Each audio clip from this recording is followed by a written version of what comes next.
Hector Bravo, unhinged. Chaos is now in session. Welcome back to our channel, Warriors. We are still growing. Today, another banger for you guys. I have none other than Manny, a former Fresno PD police officer and former narcotic undercover cop. That's right, Fresno PD. What up, Manny? How's it going, man? Pretty good. Thank you for the invite. Oh, thanks for having. Thanks for first time in podcasting. Never done it before. Bro. Like I was telling you earlier, it's 2025. This is what people do now. And thanks to your son for hooking it up, man, via email. Okay. Thank you for the invite once again. Absolutely. It's a little pleasure to be here. For sure, bro. You said you were born in Mexico? Yes, I was born in Mexico, in Zacatecas. Okay. And that's where my roots came. I came to the United States when I was 4 years old. Do you remember anything from up until the age of 4? No, not really. I remember, the only thing that I remember is leaving where we lived at in Zacatecas, then coming to Tijuana.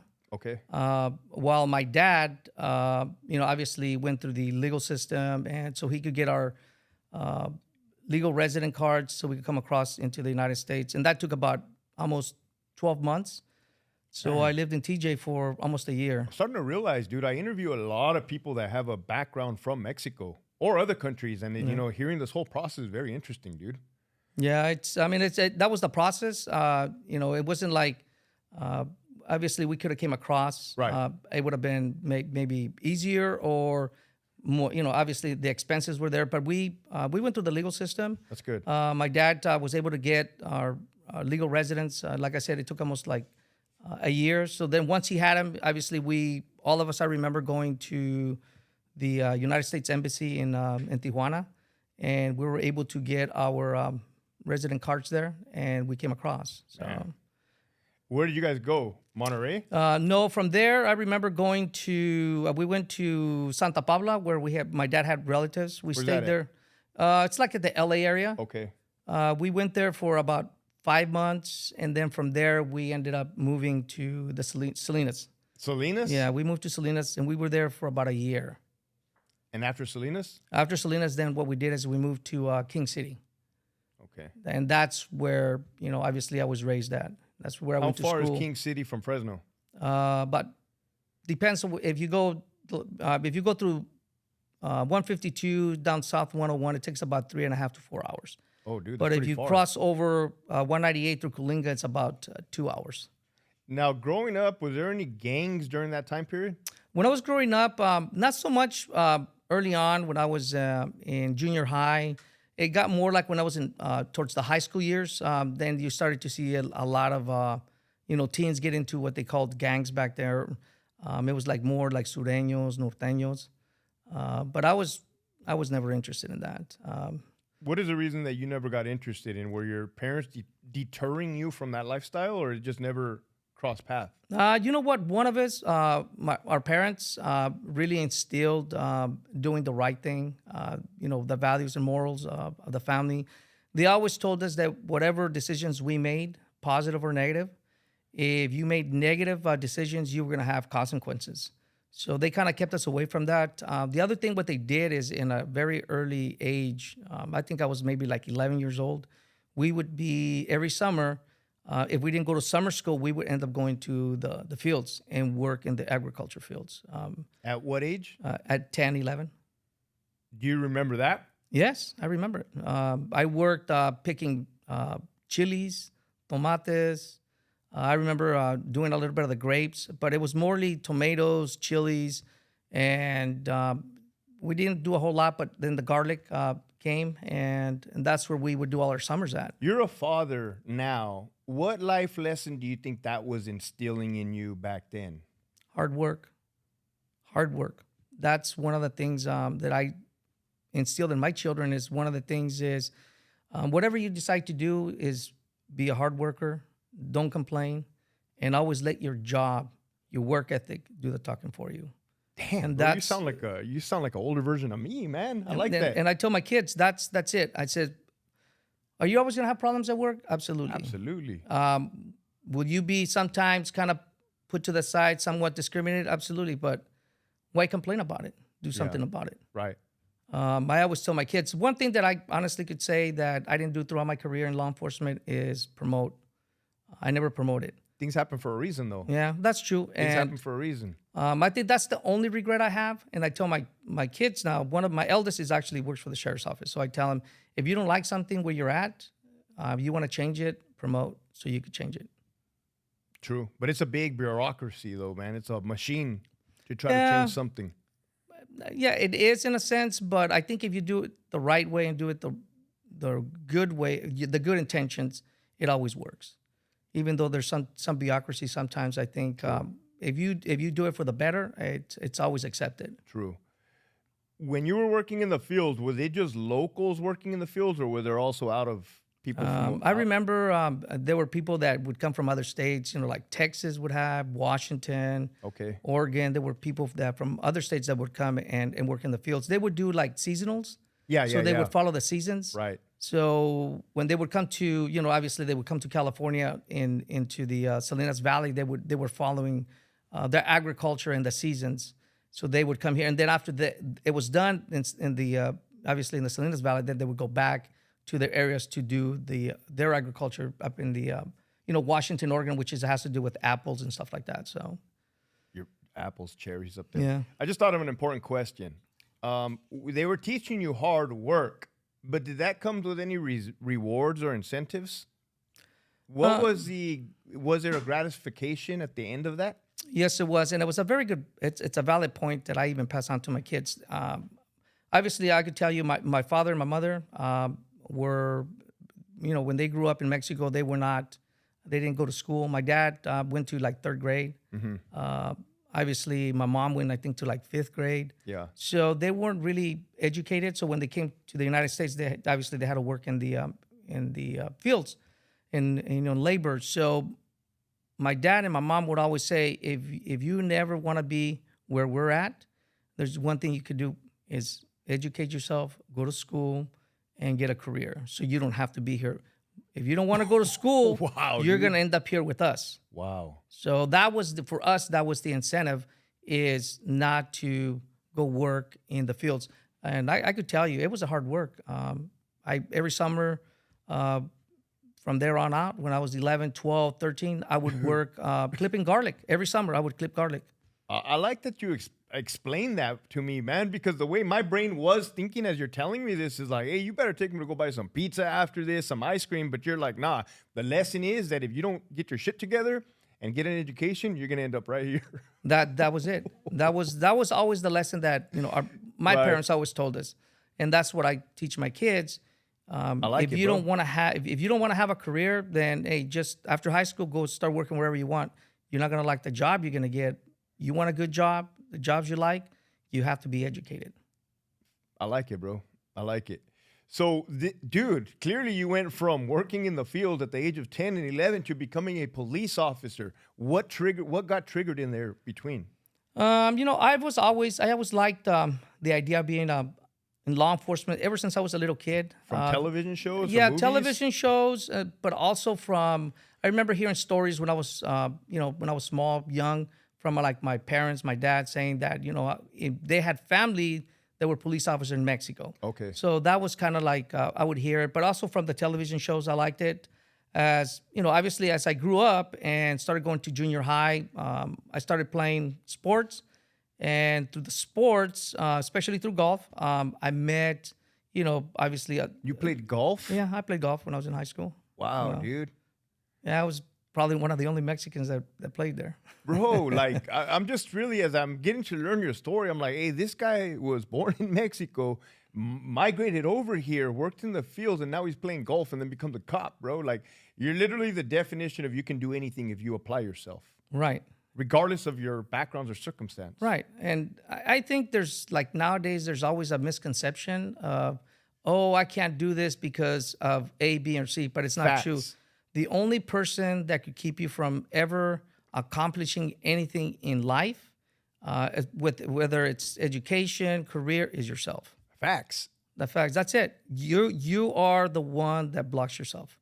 Yep. That keeps from succeeding is yourself. Did you ever serve in the military? No, not in the no. I That's, didn't. I say that because they embed that in you in the military. That's something that they embed into your brain. But like your parents did an excellent job of raising you, bro. Yeah. I mean, I just didn't like the military. I'll be honest with you. No, that quote, I wasn't directing about the military. I'm just Yeah. saying the mindset Yeah. of like, hey man, you can accomplish anything Right. as long as you give it your all. Yeah. And, like I said, that was the instillment that our parents awesome, always taught us is like, nobody could stop what you want to do but yourself. Did you have siblings? Yes, I did. I had 7 siblings. Were you in the oldest or? I was like the third eldest. Okay. And I do have siblings that either became police officers or they're in the medical field. Okay. So we're pretty good. So you were watching the TV. How old were you when you applied?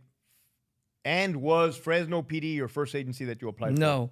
So what I did is, like I told you, playing golf. I met a lot of people playing, and I met a couple of highway patrol officers, and they would always tell me, what the highway patrol did and their career. So I kind of got interested. Yeah. So what I did is I applied to the California Highway Patrol. I went through their testing process, the written, the interviews. I was, 20. I was like 20 and a half. Okay. When I went through the process. I made it all the way through. Got selected, went to the final chief's interview. Okay. And I was denied from moving on just because of my age. I remember the chief or the deputy chief that I went to see in San Luis Obispo told me that I was too young. He told me to go out and get a few years of life experience and then to reapply. It bummed me out. I was kind of pretty disappointed just because I was able to make it that far and, to be denied. I felt a little bit more like a failure. So I ended up going home and my dad asked me, what happened? I told him, hey, this is what happened. So he says, okay, so what are you going to do? Okay. He says, are you going to stop trying or are you going to do something else? And I told him, no, I want to keep trying. So he says, okay, then what are you going to do? You're going to wait the 2 years or is there something else you could do? And I says, no, there's something else you could do. So he says, okay, then if that's what you want to do, then pursue it. So what I ended up doing is I enrolled back into City College in Salinas at Hartnell. I took reserve classes to become a reserve police officer. Went through the classes, got it, and then I applied at Gonzales Police Department. Small agency, Gonzales by Soledad? By Soledad, yes. I ended up becoming a reserve there. I was like 21 years old. Reserve is actually you're sworn in as Yes. well, right? Peace officer? Yes. So you get sworn in as a peace officer, but you can't obviously be by yourself. You have to be with a full-time officer. Dude, they have reserve PD in Gonzales. Like, Yes. isn't it a small town? It is a small town, and like I said, they had several. So I ended up getting hired there. And then I ended up enrolling into the police academy. So I was going to end up paying for it. Right. During that time, obviously, I was working as a reserve in Gonzales. Okay. The chief at that time basically told me that they would supply me with anything I needed. The only thing that they couldn't do was give me a salary. But he told me that once I graduated, that they would be willing to hire me as a full-time officer in Gonzales. Okay. So I ended up going through the academy. Where was the academy at? In Gilroy, which is just north of, obviously, of Salinas. Right. It's off 101, just south of Morgan Hill. Was that at a college or like Yes, an actual... it's called Gallivan Community College. That's where the police academy And what was year at. was this, man, that you went to the academy? Like 89. No way, dude. Yeah, 89. What was it like? Were the sergeants yelling at you, the instructors? I could tell that over the years the academy has changed a lot, but during that time it was run not so much military, but it was a lot of discipline. Obviously, you have to be well dressed, well groomed. You couldn't complain. If it was hot, you would go out and run. You couldn't complain. We did all our PT, which is the exercise in asphalt. For our younger viewers out there that may not understand this, when you say you couldn't complain, like what would happen if you did complain during that time? You would have to write memos of why you're complaining. The way the old school was back then was, why are you complaining because it's hot? Do you think that when you get hired as a police officer and you're out in the street that it's not going to be hot? It's going to be worse. with your gear and Yes, everything else. right. The So- hot car. Right. So Chasing that's people. Right. So that was one of the things. There's like, what are you complaining about? We would do push-ups in asphalt. Asphalt gets hot during the summer. Absolutely. And we would do it in the hot asphalt, and you couldn't complain, oh, my hands are too hot or the asphalt's too hot. What was going through your mind as you are enduring this? Are you feeling motivated? Are you feeling accomplished? Both. Purpose-driven? Motivated, accomplished, and driven to get where you want to go. Perfect. Because the way you look at it, just because you're going through the police academy, it's not over yet. You still Right. got to get hired, and you still got to go through the training program. And maintain your employment. And maintain your employment, which is the most important. Going through all that, it's all you're doing is the academy is to see how far they could push you before you break. The stress level, because they don't want someone on the street that's gonna break when they get stressed. They're not gonna be able to think. In 1989, did the academy do a good job of inducing stress in its candidates? Absolutely. So when you would hit, when you get hired, it was like, okay, I already felt the stress. The only stress it's different now, you are actually going out for calls for service, Right. real calls for service, where you're gonna either go help or take any legal action, which is a little bit different than the scenarios you have in the academy. Right. It's real. It's real. So did you end up getting hired full-time at Gonzalez? No. What So happened? what happened when as I graduated, I went back. Obviously, small agencies don't have the budget, so Right. they didn't have it. So what I did is I applied to the King City Police Department. It's where, obviously I was, I grew up at, Yeah. and I got hired there. King City. Yeah, King City. That's where I did my first job as a police officer was King City, full-time, How many years did you do there? about 5 years. 5 years. Yes. And then after King City, did you go to Fresno? And then after King City, I went to Fresno, yes. Okay, so let's talk about King City PD, man. You're a cop now. What year is this in King City? 91. 1991. There's no cell phones. Did people have pagers or no? Pagers, yes. Okay. Did you guys have a computer monitor in your car? No, it's all radio. All radio traffic, Radio. radio traffic, which means you have a radio in the patrol car, you carry a portable radio. There were no computers at all. Was the quality of the radio not good or good? It was good. It was good quality radio. Good quality? No issues with communicating? No issues with communications, no. Perfect. But you learn how to use a radio properly. And no mapping systems like nowadays. There's Right. mapping systems. Everything was, you learned the streets, memorized them. And if you had to go to the county, you had to memorize the roads, or you would carry the Thomas Guide map books to know where you're going. Where did you acquire those Thomas Guides map books? Did you have to pay out of Yeah, pocket or were no, they I would buy supplied? them. No, Or I bought them. I bought my own. was that something that the majority of police officers were doing? Yes, the majority. Some didn't. Some of them knew the area real well, so they didn't need it. What are some techniques or lessons or applications that maybe the newer police officers are not utilizing today that you guys were using back then that your lives depended on it? I think a lot of it has to do with the computer, the geography.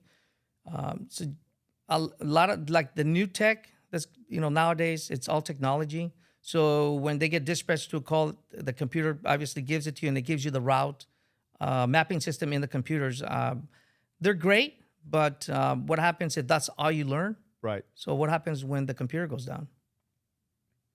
Facts. If you don't know this, if you don't know your streets, or you don't have a street guide, where are you going to go? Or you don't know your block numbers, the 100s, the 200 blocks. That's the most important thing. I think I don't know if that's what they're teaching without the computer. Still, some of them. I know I have friends that are still like trainers, old school trainers, that they won't allow obviously the recruits use the mapping system. They have to memorize. Well, that's good. Either by map or use a guide. We used to get a street guide. So basically, if you learned the major streets, then the smaller streets with the street guide, you would know where they're at Okay. based on the major streets. To me, it kind of reminds me of like in the past, we had to remember telephone numbers by memory. Right. And then now that we got cell phones, I couldn't tell you anybody's number because it's all in the cell phone right. now. Yeah, and it's true. That's you lose that. You lose the memory because you're dealing with technology. What about policing 101? Getting out into the community and using your communication skills. Uh, Obviously, that's huge. When I started, if you had no communication skills, you were gonna have major problems because then you don't know how to speak to, obviously, not only the citizens but also people that are distraught, whatever it might be, either suspects, victims, or whatever they might be. If you're unable to communicate with them, you have major problems. That was one of the things that we learned a lot. You have to be a good communicator in order to be able to de-escalate, heated situations. Yeah. Because you're going to calls where obviously some of the people were like way older than you were, and you have to have command presence. Dude, that you're in charge, and you have to be able to show that by being able to communicate. I like that you said that, bro, because a lot of law enforcement officers start at the age of 21, and even for myself at the age of 22, it was a weird feeling. I have to tell this 60-year-old hardened convict what to do. Right. Or it's not a good freaking feeling. Right. And obviously, some of the lessons that I learned right off the get-go from not only from my parents, but also from, like veteran officers. One, you treat everybody with respect, regardless. You treat them like human beings. And remember, nothing is personal in this business. It's your job, and you're doing your job. That's it. Earlier, you mentioned the term command presence. Explain to the crowd what is command presence. Command presence is when you actually show up to a call, whether it's a heated call, a call that you need to be there. Just by being there, uniform, and the way you communicate with the crowd or the individuals, they stop what they're doing and they listen and they pay attention to what you're going to tell them and they listen to your orders. That's the most important thing. That's command presence there, and it lacks nowadays. It does lack nowadays, and some of the things we see are timidness, unsureness. Right.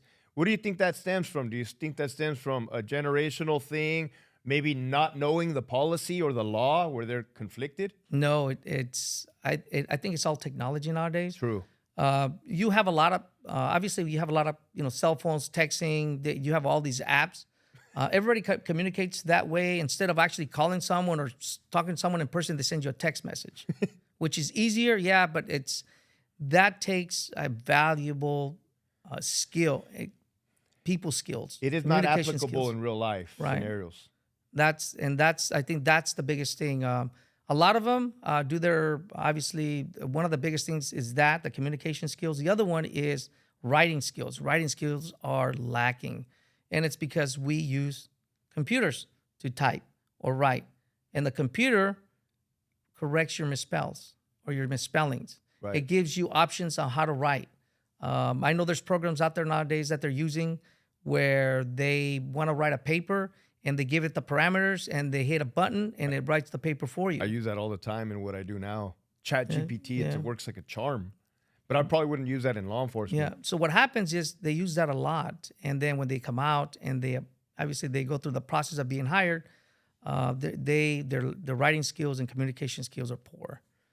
And I see that as a background investigator. I'll see those two skills are lacking. Oh, because you do background investigator now stuff. So yes. Yeah, we'll get to that, bro. So you definitely know what you're talking about for sure, 100%. Command presence. Did you encounter any situations in the beginning that kind of like shocked you or eye opener? Yeah, it's you always I think the biggest things are when you have to deal with kids. Ooh, God. That's the hard part. Dealing with kids, either being abused or neglected. That was always hard. It's like, man, but that's a job you have to, and you always have to say, okay, it's not a personal thing. It's just my job. This is a call. I have to handle this. But that was the toughest. I think dealing with children. That was the hardest. Let me go back to the original question. Would you agree in this statement that even though the generation of police officers have changed with their youth, what about the gang members and the gangsters? Are they just as dangerous and deadly as they were in the past? Oh, absolutely. 100%, yes. And I think they're more armed nowadays than back then. They are, bro. Absolutely. With the equipment that you guys had back then, did you feel that it was enough to perform your duties? Yes. Back then, yes. And then we went through a transition where that equipment was no longer working, which meant that we needed to get, obviously everybody, in the criminal world, they're better armed. So you had to be, obviously you had to get your patrol rifles, the assault rifles. So that's something that we never carried. The North Hollywood shooting. Yeah, I think that did it. And also the Columbine, with the school. I think that did it, where it's like, we need more than just a regular shotgun and obviously a handgun. During that time frame, did you enjoy what you were doing? Absolutely. I enjoyed it 100%, always. Because that's what I've always wanted to do, so I enjoyed going to work. What was what did you get the most satisfaction out of? Catching bad people or helping good people? Or was helping. Helping people. I think that's the most satisfaction you get. You're able to help someone. Obviously, yeah, you arrest certain people, but I think the best satisfaction you ever have is you help someone, especially medical calls. Because as a police officer, working in King City, we had to go to medical calls, just like the fire department. And I could tell you, I went to several where, obviously you had people having heart attacks or life-threatening, and you're the first one there, so you have to be able to perform CPR if that's what you need to do to try to help this person survive. Wow. So to me, helping people was the best satisfaction I could get. After your 5 years, you go over to Fresno. Did you want to do that? Or? Yes.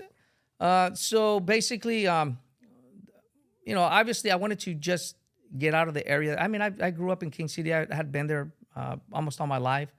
And I was looking to move on from a small agency to a bigger agency. You put out applications, different areas. And I put in one for Fresno and Clovis. I put in one for Phoenix. Phoenix, Arizona? Yeah, I put in for Phoenix. I got a job offer in Phoenix, but I didn't take it because obviously my wife at the time didn't want to move. So I kind of told them that I recanted, waived, and then I got hired with Fresno. Nice. And then we ended up moving to Fresno. What was the difference between King's police department and Fresno? Like, did the building look different on the inside? Was it more modern? Was it look the same? I mean, obviously, King City had a small agency, small department. And when I went to Fresno, it's obviously a bigger building. It's an older building, but it's obviously a lot more bigger. Fresno was, I could tell you, is like 100 times bigger than King City. King 100 times bigger? Yeah, so I went from a population of like 10 to 15,000 to a population of, 400,000. How many sworn officers would you say were in King City? We had 16. Okay, it kind of reminds me, I'm from Brawley, California, which is a very small place. Agency. I mean, that's all you have. That's all you have. So. And now you're going, how many sworn officers would you say that Fresno PD had? At the time when I went there, they had, I think it was like 800 at that time. So from 16 to 800. Was that a culture shock to you? Not really. I knew it was a bigger department, but I look at it as, okay, it's a bigger department. Yeah, more calls for service, but the calls are the same. Oh, wow. The calls are the same. Yeah, they're going to be the same. It's just going to be in a more massive calls. You're going to have a lot more calls for service. What are some calls for service, bro, that a police officer will get throughout a career? So you go to like domestic violence, child abuse cases. You'll go to rape cases, sexual assault, or you go to homicides where, obviously somebody's been shot. You just have to, obviously secure the scene. It's a little bit different when you come from a small agency to the bigger agency. And then you have all the gang stuff, the same thing, just at a bigger scale. But the calls, it's the suicides, shots drive-by shootings, the same thing, but it's just at a bigger scale. Bigger scale, but does it get churned up? Does it get more violent, or it's just the same exact, or it can all vary? It varies. So when I worked King City, I worked, gangs. I worked narcotics there. The gangs, they shot at each other. They did drive-bys. I worked a few homicides when I was there. Now you transfer to Fresno. Obviously, it's a little bit different. The politics are different. So as a patrol officer, you go for calls for service. And if it's like a shooting or assault with a deadly weapon or even, obviously a homicide, we just secure the scene and you're calling the detectives. So the detectives take that portion of it. I can only assume that you are not witnessing violence prior to becoming a police officer? I can only assume, right? But did you start to see violence more and more as you continued your employment? Oh, absolutely. It just got a little bit more violent, yes. More, obviously, you get tried to be assaulted more. People would not obey orders, so they would want to fight you a lot more. So I saw that a little bit more when I went to Fresno than I did in King City. Looking back in hindsight, with everything you know now and all your experiences, do you believe that you changed as a person as a result of being introduced to violence? A little bit, yes. You become desensitized to it. So it's like, okay, it's just another call. And that's bad because sometimes when that happens, you got to understand, you got to leave your work problems at work. You can't take them home. You take them home, then you're going to have major problems. Do cops have major problems Absolutely. at home? Yes. I mean, that's why cops get divorced a lot, because they take their problems from work home, and then your home problems to work. You can't do that. You have to be able to separate them. Is it impossible to separate them? It's not impossible, but it's possible. It's possible. Is it hard to separate them? Sometimes, but you just have to instill in yourself that, why am I going to take my problems from home to work? It's just going to affect me at work, right? Where you may not be thinking and you could easily get hurt. And then you take your problems from work home, which have nothing to do with your home life. Right. So I had to learn very quickly to separate them. And I was fortunate enough to be able to do it. Were you using any techniques? Were you exercising? Were you reading? Or were you just muscling through separation? No, it's everything. You have to exercise, you have to, obviously take a little bit of time to kind of de-escalate yourself, when you're home. I like that. Kind of separate. It's a decompression period. Yeah, you have to do it. Obviously, my wife knew what I was, she always knew that I want to be a police officer. There were things that when I came, as a street cop, you do talk to them about when you're, basic uniform service. Yeah. When I went to Narcotics in Fresno, I wouldn't tell her anything. Tight lip. I cut tight lip. I wouldn't, because I didn't want her to obviously to get worried and not stressing out when I'm going to work. So there was a lot of things I never shared with her until after I retired. And then I shared a lot of stuff with her. How long did you work in Fresno before you got introduced to the narcotic? Okay, so what happened was when I came to Fresno, I must have had like maybe 4 months. Okay. 4 months on.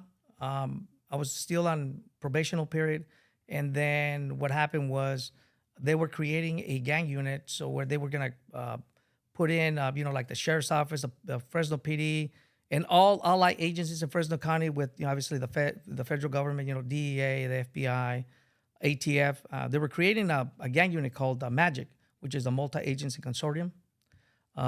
And they were requesting officers with experience to submit a memo, interview for the positions. And obviously I had prior law enforcement experience, and I had experience in, obviously gangs, writing search warrants, doing undercover operations from King City when I was doing it. So I ended up submitting a memo, even though I was on probation, and I got selected. Awesome, dude. So I'm brand new at Fresno, and then I get obviously assigned to the gang unit. But now there's two parts to it. So you have what they call the metro unit, which is the city, and then you have a county, which is all county allied. I'm a brand new police officer, get assigned to the sheriff's office, to the county team, and then I get assigned to the plainclothes team, just because of my experience. So now I'm brand new at Fresno. Now I go to the sheriff's office, and I stay at the sheriff's office for about 6.5 years. So everything that I'm doing with the sheriff's office. Do you even bother to go back to the Fresno police station? No, because our office is away from the sheriff's headquarters and the police headquarters. We have our own office. You guys had your own office? Yes, we had our own office, so that's what we would report. Was it like secret? No, it wasn't secret. It was. We started off downtown Fresno in a building, and then eventually got moved after I left. Did it look any different in there versus the regular police station? Like I would imagine, like a hideout, like a goon hideout, like no. Punching bag, weight bench. No. So our unit where we were at Magic, where we had the gang unit, it was just like offices, just like this. Oh, offices. Yeah, that was it. Desk, okay. They had nothing to do with, they didn't say, police or anything like that. It was just the building.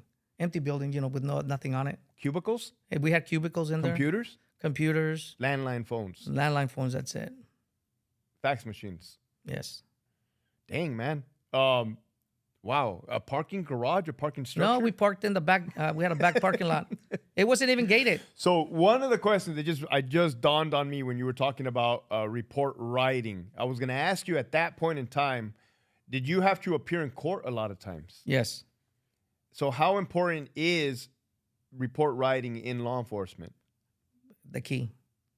The better you write reports, the least amount of time you spend on the stand in court.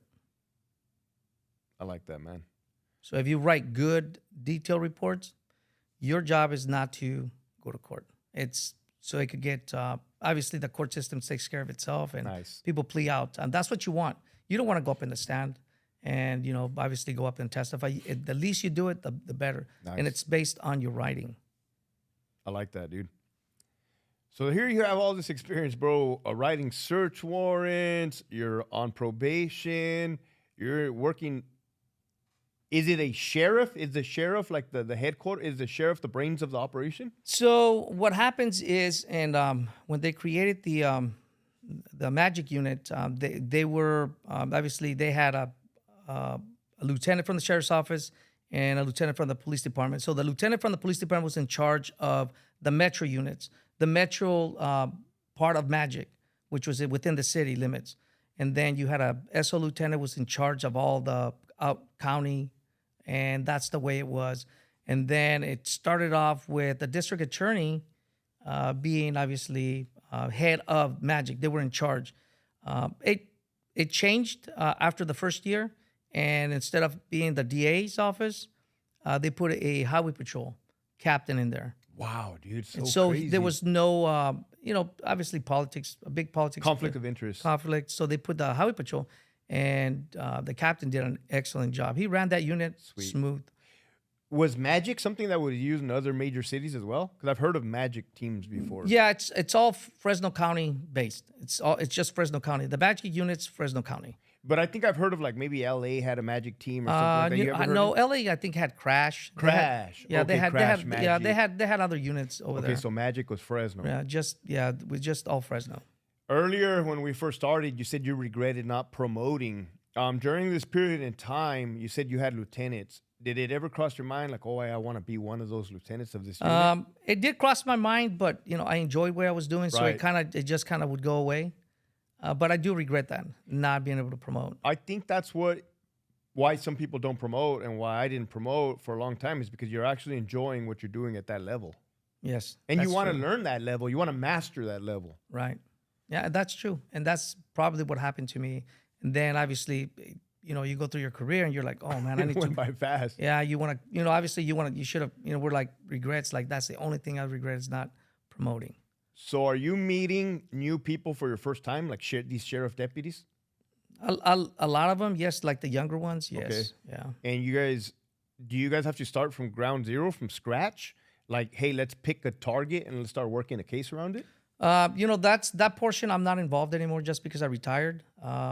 But when we were, obviously when I was working and assigned to magic, that's the way we would do. We would pick targets and then we would start working that target.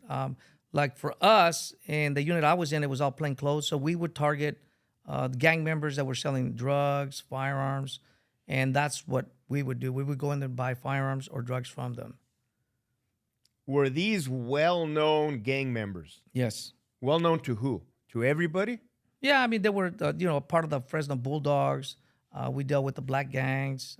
We dealt with the Mexican gangs, the Norteños, Sureños. What were some of the black gangs? Crips? No, they were like just the Strother Boys and some of those guys from the west side of Fresno. Okay.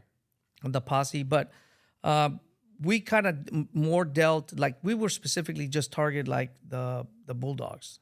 Those were the ones that we really targeted. Were some Bulldog suspects more dangerous than others? I would say some, but they were all the same. I mean, they're all dangerous. You guys treat them all the same? Absolutely. Just because they may have, they were from a different set or they were from somewhere else, it didn't mean that they weren't violent. They could be just as violent as anybody. So Now, what year is this happening? You're in the Magic team. I was in Magic from 97 to 2003. 1997, man. Probably still no cell phones either.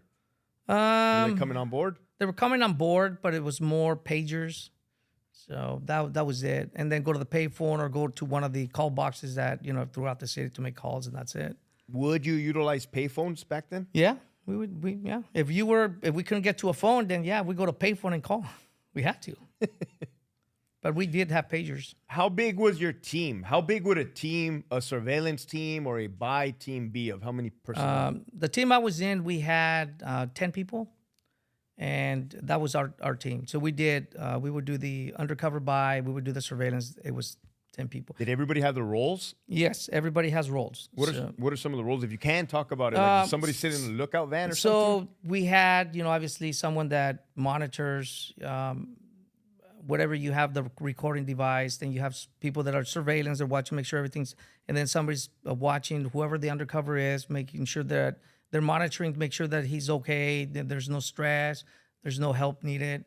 And everybody has their assignments. And before we leave or after the briefings, before we left, we made sure everybody understood what the role was.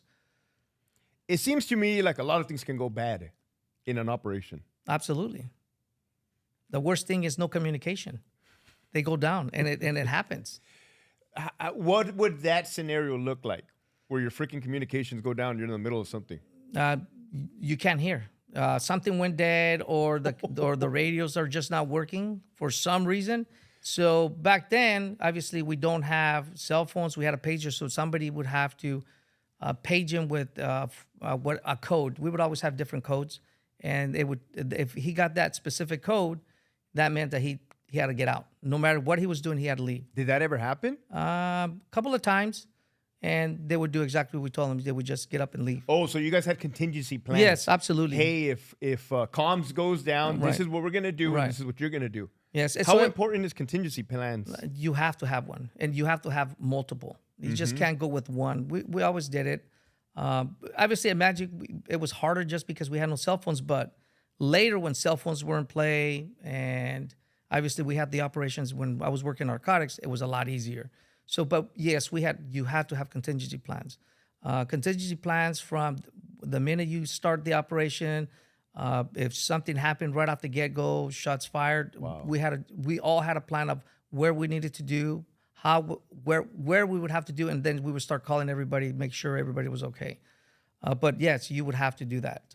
Locations, if for some reason you picked a location in operation, they didn't like it, you have to have at least 2 other locations that you controlled. Nice. So they didn't like that one, you would move them to another location where you wanted them to go. Nice. So you had to have all that. So while it is dangerous and there's a lot of room for error, there's also room for mitigating those errors. Right. But if you don't talk about it, Facts. or you don't train for it, Facts. yes, then you are going to have major problems.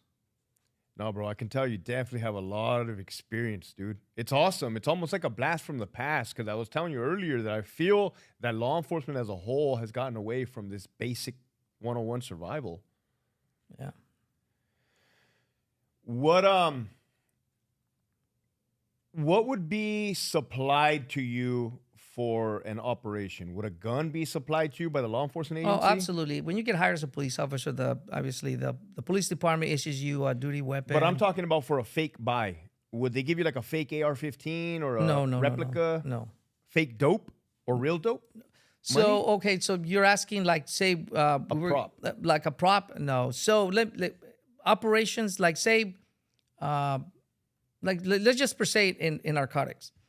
We were posing as buyers of drugs. So we met someone, or we got introduced to someone that was a supplier, say, of meth or cocaine. So then we would meet with them, have a conversation, tell them that I was looking for his product. Then obviously we would engage in telling them that we had obviously the money that we had the money to purchase the drugs. So we would actually show them that money, but in a tactical way. We weren't just going to tell them, hey, we're going to show you the money right now. No, we would, obviously do the conversation. Then we would pull him and then we would show it to him in a tactical way, show him actual money. We never used fake money. It's always real money. Did these guys, the suspects, did they fit the profile? Meaning like bald head, tattoos, gangster looking? Oh, yeah. Or were you surprised ever? Well, when you deal with gangs, then, you're dealing with gang members.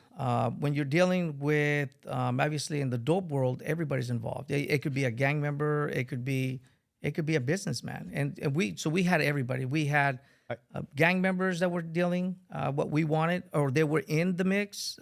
They were involved. And then we had people that had businesses, that actually had businesses, but they were involved as a side business. They were, obviously trafficking dope. What did that look like? Because I always hear about, what do they call those? Oh, that restaurant's a front. That laundromat's a front. Right. What did that look like? So basically, they actually have businesses that they run, but on the side, they're involved in drug trafficking or laundering money. What did they look like in the movies? Like they got a back room where they call you in the back? No, they don't have that. A lot of the times when you met like someone that had a business or involved in that, you would meet with them away from even their businesses. Okay. So you would have to be able to track ID of who this person is. And obviously, there's a lot of different techniques you could do that, from surveillance to tracking people. So that's how we ID'd people. Did you enjoy the surveillance part of the job? Yes. Why is that?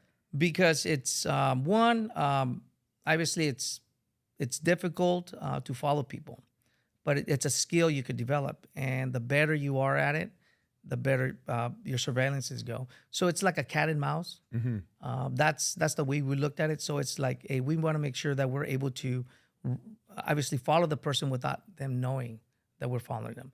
And the better you get at it, the more you train, you develop that skill where they could take you anywhere and still you'll be fine. You'll get what you want. But I feel like there had to have been times where they spotted that they had a tail on them. Oh, obviously so. I mean, there's times that we got burned, and there were times that you guys got burned. Yes, there were times, yeah. But it happens.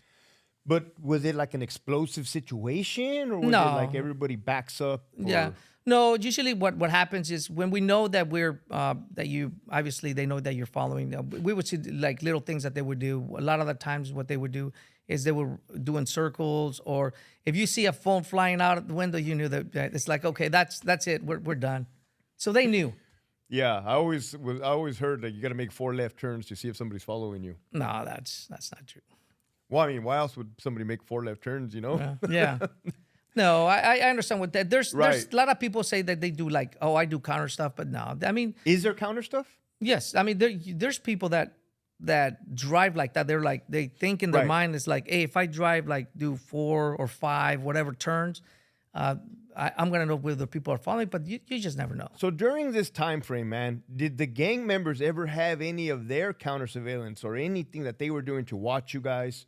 No, you know what? You guys? No, I remember. I mean, there was no, like when we were working gangs, and obviously buying firearms or drugs from them, there was no counter stuff that they would do. That's so weird. I think there was more. They were comfortable with who you are. So by me saying that is, when you get introduced to someone, whoever it might be, and they're involved in obviously illegal activity, say you want to buy firearms or drugs from them, if you meet with them as someone that you want, as a person that's buying the stuff from them, you have to know what you're talking about. So you have to make them at ease a lot of the times. So it all depends on how you communicate with that person, how your relationship with them, whether you build rapport with them. And that's one of the keys. You have to be able to build rapport with that person as a business partner, that, hey, you have something I want and you have something that you want from me. You have product and I have money. So how are we going to get together as a business transaction? Were you ever in that role? Yes. You were in the role of being face to face with a bad guy, a gang member, a drug dealer, undercover. Yes. Hey, man, I have money, you have dope. You were in that role. Yes. Bro, that's freaking sketchy. That's crazy. It is, but it's dangerous. But at the same time, if you know what you're talking about and you're confident of what you're doing. That leads me to my next question, bro, because not everybody has that. Not everybody has the gift of gab, the ability to move, flow, talk, understand your environment, understand the language. How did you adopt that? Naturally? By watching others, training. That's it. You learn.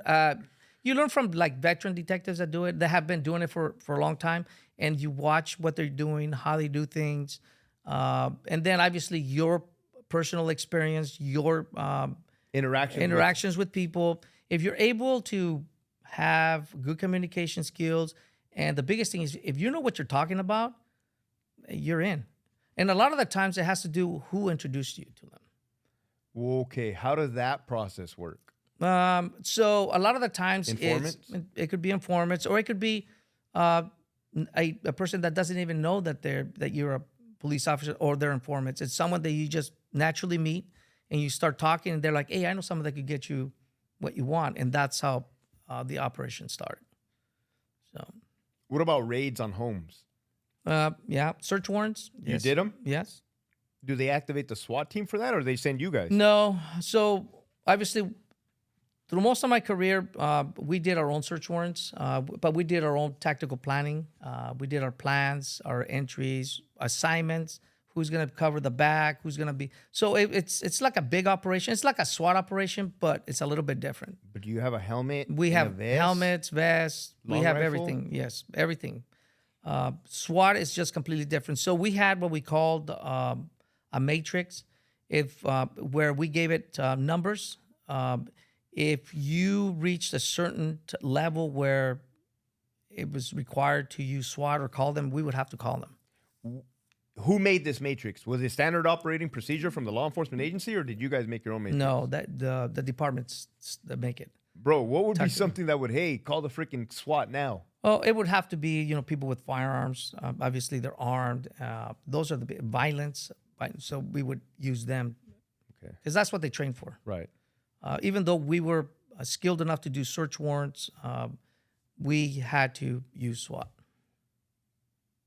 When you would enter these homes on search warrants, what were some of the things you've seen in there? Was it filthy? Was there dope everywhere? Were there guns under the couch, like in the movies? No. I mean, it's just like a normal house. Some houses were dirty, clean.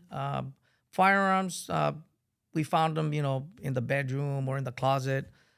It was rare when you saw someone actually be armed on them in a house. Did you ever find drugs in the toilet where they attempted to flush it and they didn't get to it? No, we never. We found drugs inside the tank in a bag. Okay. That kind of stuff. But flush, no.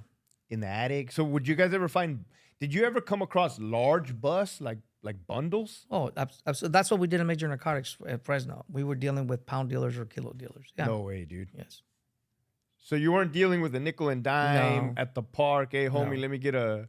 That's what we did at Magic, with the gang stuff. Okay. Oh, wow. So that magic is different than the narcotics. Yes, absolutely.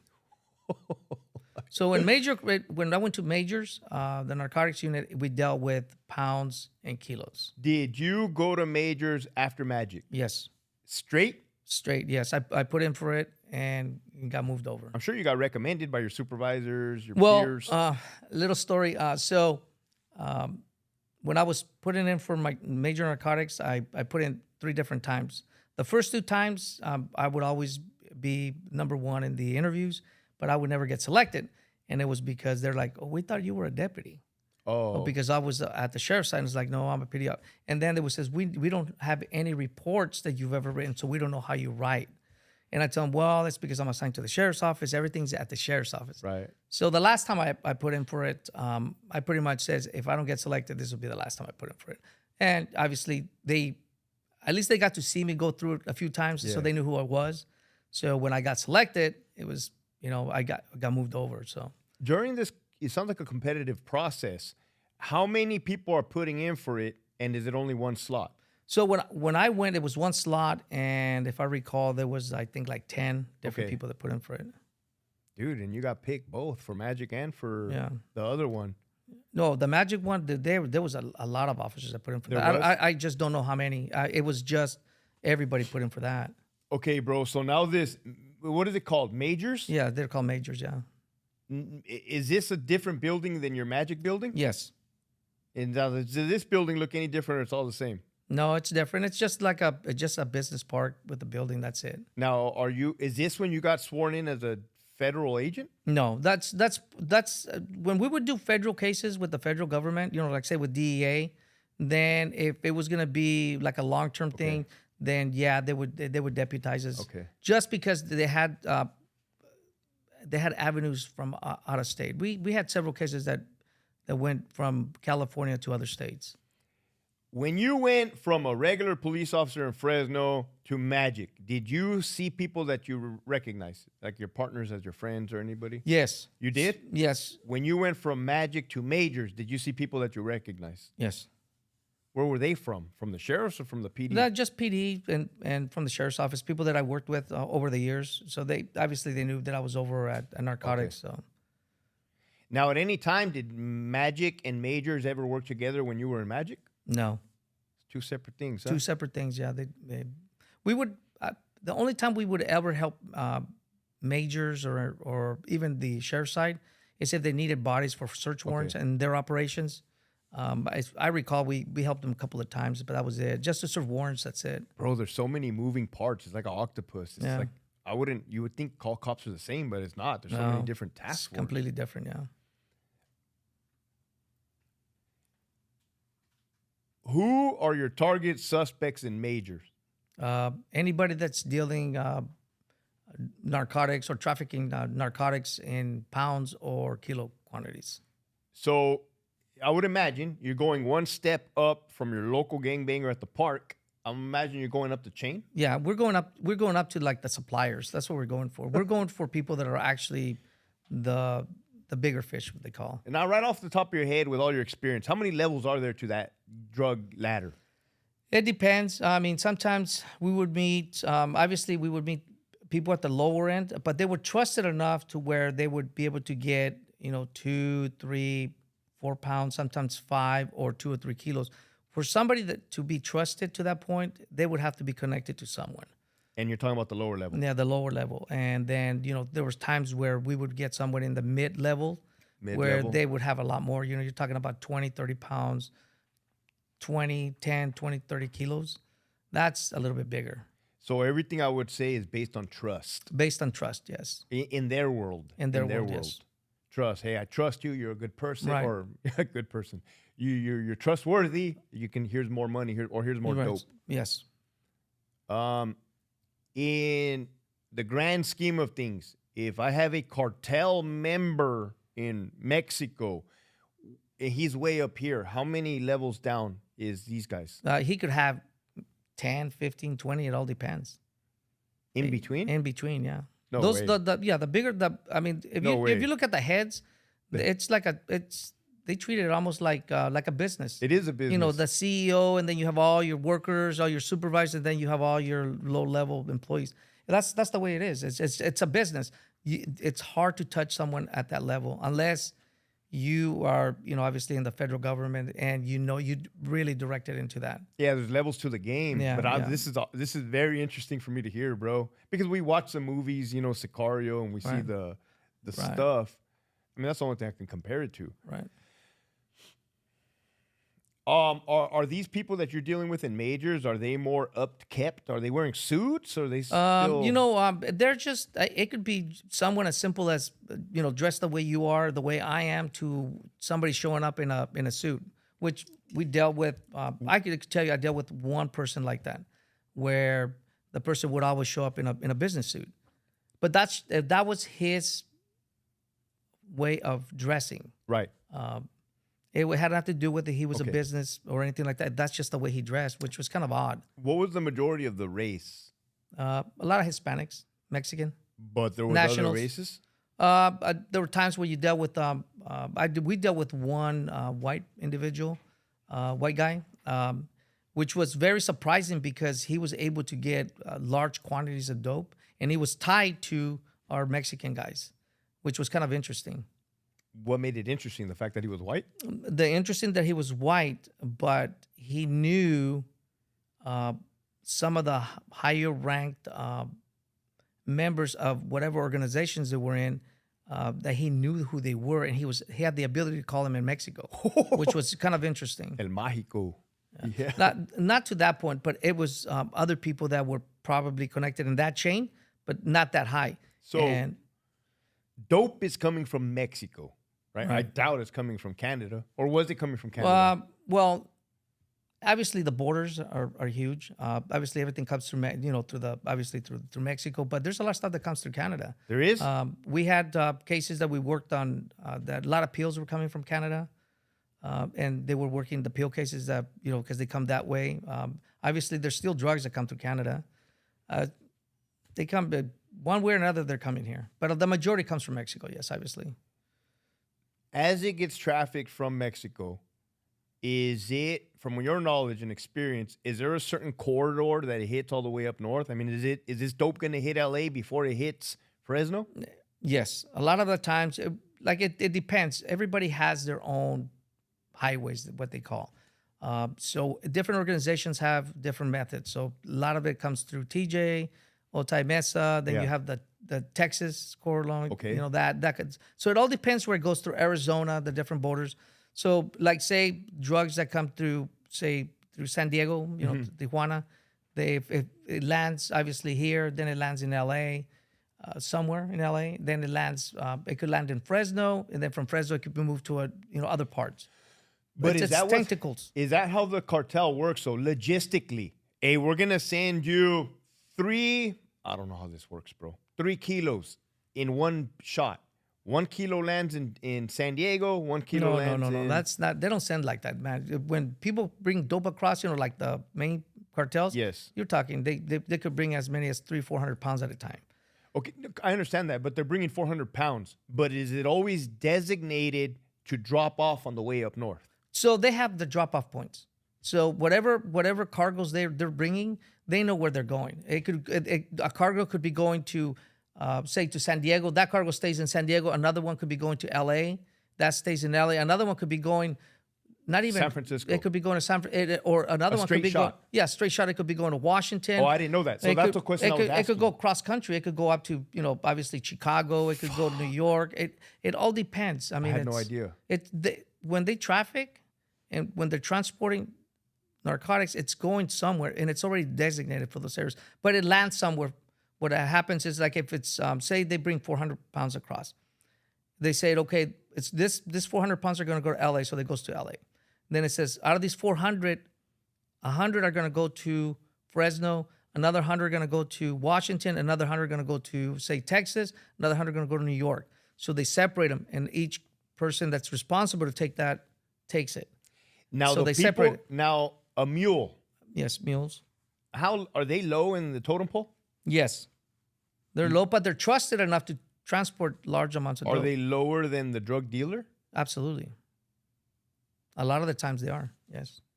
But it's someone they trust enough to transport that kind of quantities across. And then those same mules that are transporting are bringing back money. Oh, shit, I forgot about that. Yeah. I forgot. The dope comes up north and the money goes down south. And a lot of the times it's the same person. Or they have a different person that just picks up money. But the ones that pick up money, that's the profits, those people are very well trusted. Now, how long did it take for you to start understanding the game? Pretty quickly. Like I said, I learned it when I was in King City. Okay. So I saw it.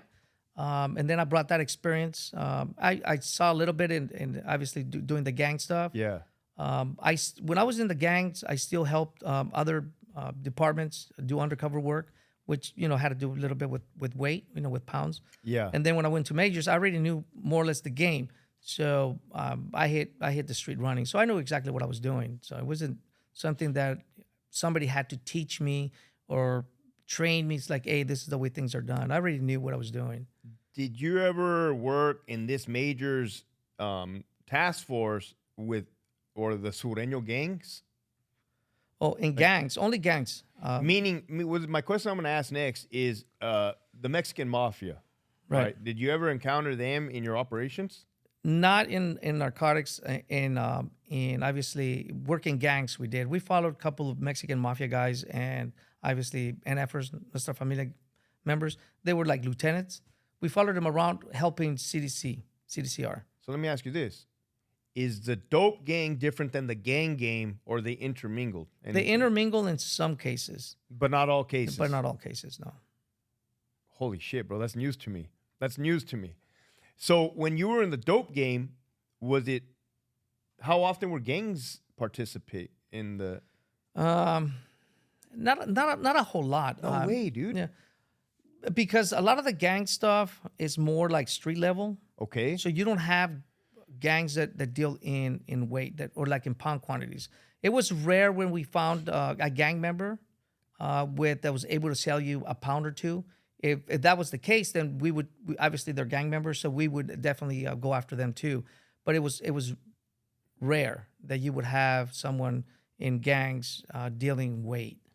Now these suspects in the dope game, were they from Mexico?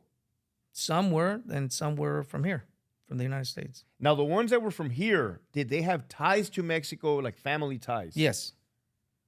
A lot of them did. So I'm starting to see a trend here. Right.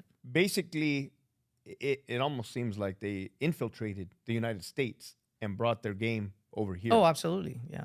I mean, that's the game. You have the easiest way is if you have someone from here, goes across, then comes back. Right. No issues. What's fucked up part of the game as well is the consumption of drugs by Americans. Oh, yeah. Because that's part of the game as well. Right. They wouldn't have such a high business if, Americans didn't consume all the dope. Oh, yeah. I mean, that's huge now. I mean, something that I've seen over the years in a trend is the cost of how much a pound of, say, meth costs, to the point where when we were dealing, when I was actually in the game, a pound of dope or meth would cost anywhere between 5 and 12, 13,000. Nowadays, it's like a pound of meth, right? 13,000, 15,000. The highest was like 12 to 13,000. A pound of meth, 13,000. Right. Okay. And how big is a pound of meth? Like a pound, like the just size a of a pound. shoe?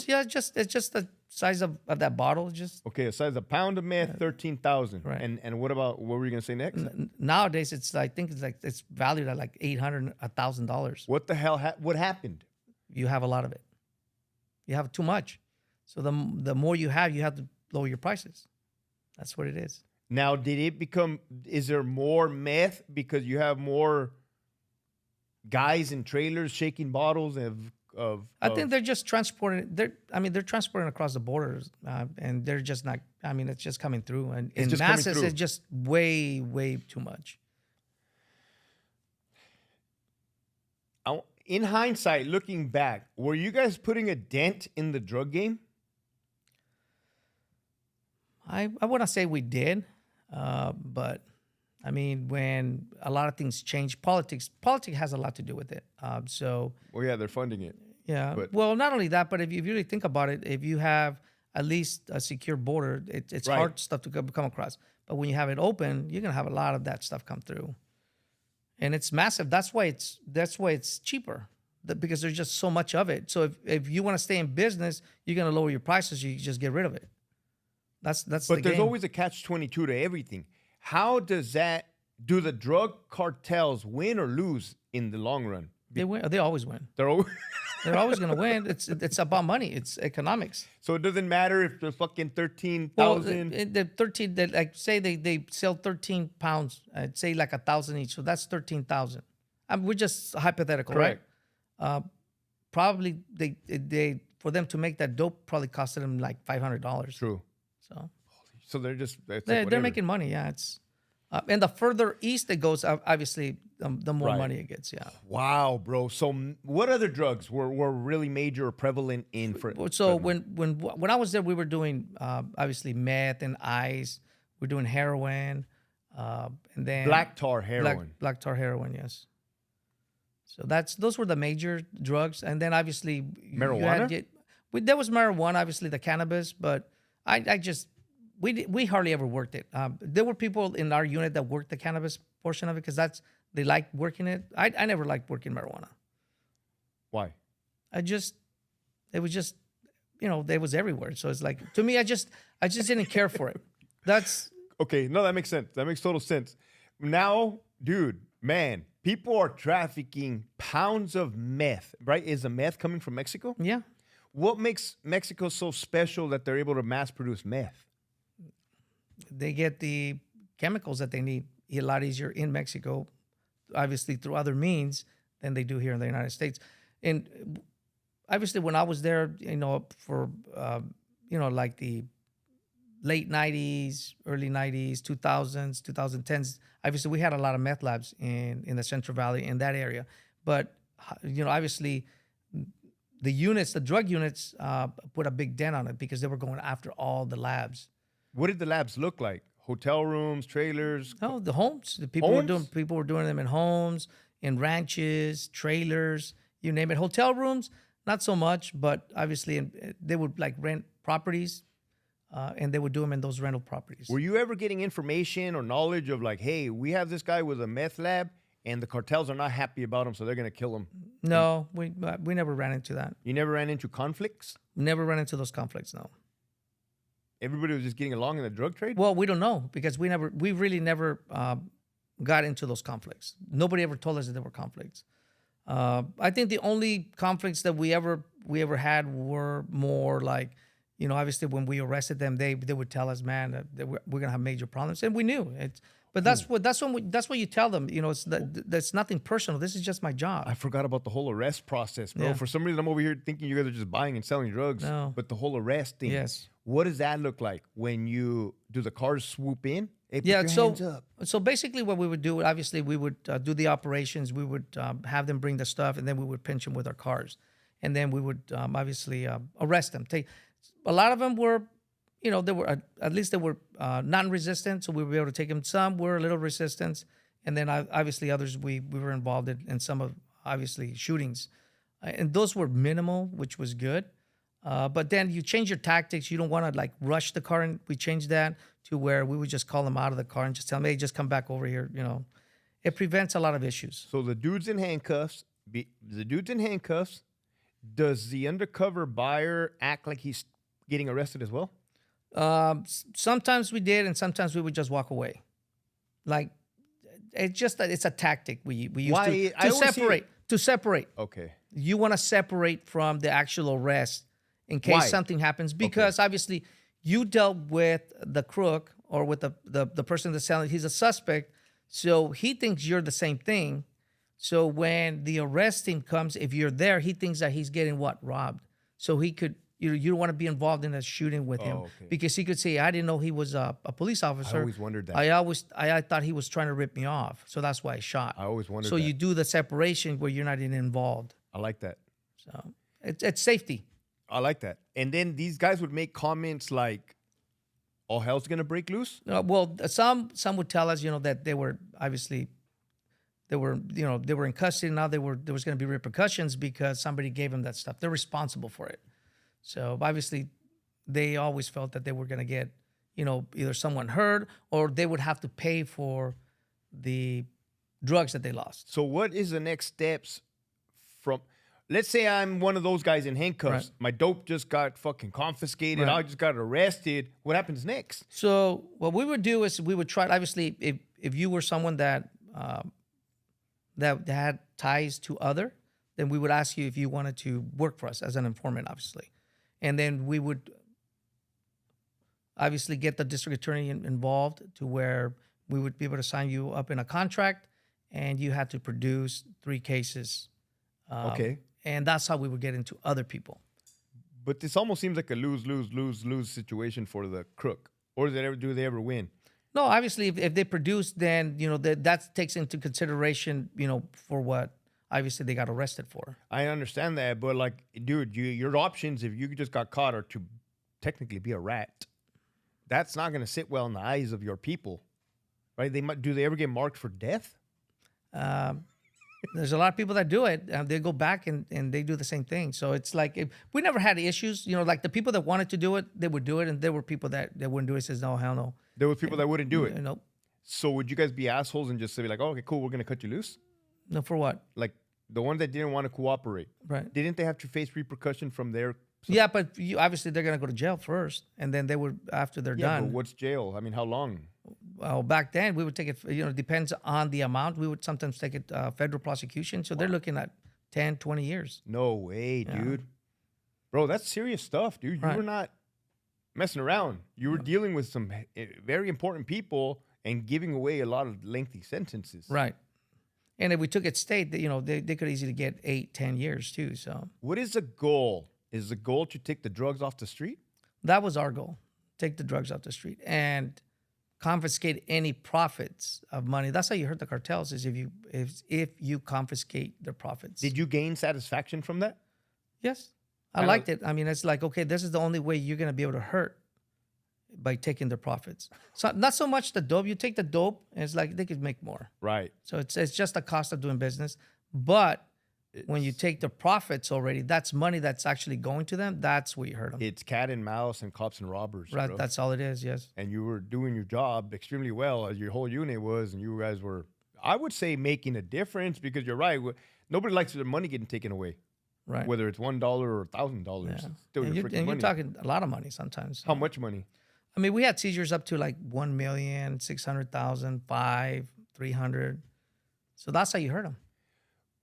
You mentioned the shootout. What was one of the scenarios where the shootout transpired? Well, I mean, we had one where obviously I was posing as a supplier of chemicals that are needed to obviously manufacture meth, and these people were trying to buy 10 buckets of what we call pseudoephedrine pills. Yeah. And we were going back and forth negotiations. The day that we actually were involved we were going to be involved in the transaction. Obviously, they have the money, I have the product. They had already seen the product because, like I said, within the case, we Right. make sure that we show what we have in a tactical way, and then we don't show it again. It's like, hey, I have the stuff, Right. but I don't know if you have the money. So you got to show me your money. And we kind of went back and forth. He showed me a bag. He says, "Hey, this is where the money's at." It says, "Okay, just open it so I could see it's the money, and then that's it. I'm not gonna count it or anything like that. This is not what we want to do. And then we're gonna go somewhere else. I'm gonna give you your stuff, and you're gonna give me my money." And we went back and forth for a while, and they wouldn't budge. But he says the money's there, so it's like, eh. Then obviously they want to move to a more isolated area. It's like, no, we're not gonna go with there unless I see your money.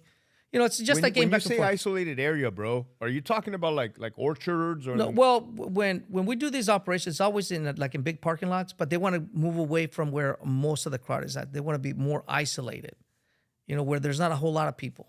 That's what they want. What is that reason? One is they want to see who moves with you, and the Okay. other one they may be willing to rob you more in a more secluded area. And obviously that's one of the things that we train for and that we're pretty experienced with. Yeah. It's like, no, we're gonna do it here. After you show me the stuff, hey, we'll move over there if that's what you want to do. But that's too late then. The game's up.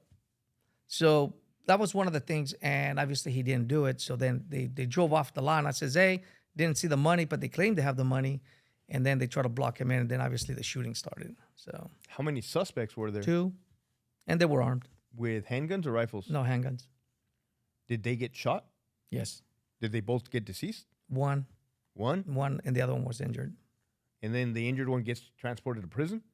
Well, he has to go to the hospital first. Right. And then, after, it's just a lengthy process. Then eventually, he gets booked and then goes up to prison if he has to. Damn, man. That just sounds like, sounds like there's no winning in the life of crime. It's like, I know there's no winning in the life of crime. There isn't. There isn't. Even if you're a successful drug dealer, you know what? Everybody has their day. You're going to be always looking over your shoulder, Right. and you're always going to have a target on your back. Yeah. And I've seen, people that have done it for years and years, and then eventually they get caught. And like I told you, the earlier one where I told you that person would always show up with a suit. Yes. So he had been in this game for years and years. He told me, I think like 35 years, Wow. 40 years. He was an older gentleman, but always showed up in a suit and tie. And he was one of those that when you're in this business, he was always early, and that's rare. It's usually they're kind of late because they want to see, it's just the game they play. But this guy was always early, and that's the only thing that kind of scared me, in a sense that he was always early. So when we decided to exchange my product for his money, he obviously was early. So I met with him. I gave him, I told him, hey, I have all the pseudoephedrine pills you want in the car. And he got to see it. So I gave him my key to my car. And he gave me his key to his money because he had the money in his car. Okay. And I told him, hey, once we we're done. We're gonna call each other. I'm gonna bring back your car, and you bring me back mine. And that's the only way I got him to do the deal in a public place, because he wanted to obviously do it, in a hotel room, and we don't want to do that. So I told him, we'll exchange cars. You'll be able to see my product that's in the car, and I'll give you my key to my car. You could drive off, and then you give me your key to your car, and I'll drive off. And then after I'm done, obviously counting the money, make sure it's all good, and you get your product, you look at it, it's all good, there's no issues. Then we call each other, and we'll meet, and I'll give you your car, you give me mine. Is that what happened? No. Well, obviously, we're not going to let him drive off. Obviously, I showed him the product. I gave him the key. He gave me his because he had the money. I gave him my key, but my key only opened the door. It wasn't going to turn the car on. Is that by design? Yes. We didn't want to drive off. Is that a It's a tactical vehicle? No. It's just a car that we use for undercover. So basically, I gave him the key that only opened the door, but it was not going to be in the ignition. What other little gadgets did you guys have, or cool little things? That's it. I mean, you just got to learn how to play the game with them. Right. And obviously, he couldn't. He got in the car, tried to start it, and he couldn't. And he knew the game was up. And obviously, at the end, I was able to talk to him for a little bit. He was kind of upset, and he says, "At what point? After we arrested him, we took him to the office, to the station. I wanted to talk to him to see if he wanted to obviously work for us as an informant. And he told me no, but he says it was pretty spiffy. He told me how we tricked him. He says that nobody had ever done this to him, and that's how I learned, like 30 to 40 years. He says that nobody has ever. He says, yeah, have police gone after me? Yes, but nobody has ever gotten me. How is it the police have gone after him but never gotten him? I don't know. They probably couldn't get him. He just probably never showed up, or he would send someone else. He was pretty smart. He wasn't like an average person. He was in this game for a while, so he knew. So that, like I said, the showing up early, I would call him and tell him, hey, I need you to meet me here. I mean, he was like there constantly, like fast. So right now, you mentioned he wasn't. He was smart. How many intelligent people did you guys come across? There was quite a bit that were pretty smart. The way they wanted to do things, but the way they wanted to do things kind of goes against what we wanted to do. So you had to kind of turn it on them. So in a sense, like nobody likes doing anything in public, right? Right. Because it's everybody could see. Right. So games we played, we would meet with them, and we would tell them, I'm interested in buying 10 of your pounds or whatever, and I have the money. We talk. It's like, hey, this is not a first time deal. That kind of stuff. Talk to them about continuing business. And then we would show them, obviously, our money in a tactical way. And then I tell them, we're not going to do things out here. I have a business, a businessman. I'm going to take you to my business. We could do it there, but only after you know that I have my stuff and I know you have your stuff. I'm just not going to take you there and we're going to wait. We're not going to do that. We want to make sure we leave. And the game that I would play, and I says, hey, I don't like doing things in public just like you. And one of the reasons is, and then we would always have a patrol car ready. And then when the conversation started, we would have them just drive by where we were at on the street. And I would always point and say, that's why we don't do it out here, because they're always everywhere. So you're like, yeah, you're right. So you have to change the way they think to make them think that they're going to go to a safe place, and you're protecting them also. You're manipulating the environment. Right. That's freaking nuts, bro. You have to be able to do it. If you can't, then they're in control and they do all kinds of crazy stuff. That's so wild, bro. That's freaking nuts. I would have never even imagined that or thought about that. Fresno, how many suppliers can operate out of there? Is it more than one? Are you looking at meth bundles that have a scorpion logo and one has a spider logo? Or that's not how it works? For us, we ran into the scorpion, a pony, but those are the markings that it had. But it's multiple people that deal through there. Like we had people from Michoacan, we had people from Sinaloa, Jalisco. We had people from everywhere, from those major states in Mexico. But they knew each other, but they were not dealing. They were not the same. So they're acquaintances, but they were not dealing from the same person. They had their own business. They did their own things. And they're also not killing each other. No, but they would hang out together. So or they would talk. So they would say, "Look, Wow, dude. I have my own clients. I'm not gonna mess with your clients.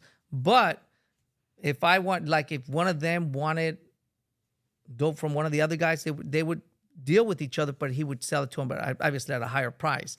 But they would supply each other, but they would not go into their own clients. Like, hey, you don't deal with my clients, I won't deal with your clients. This is where I'm dealing. I don't want you in there dealing with other people. Is there that much of a market where you're able to do that?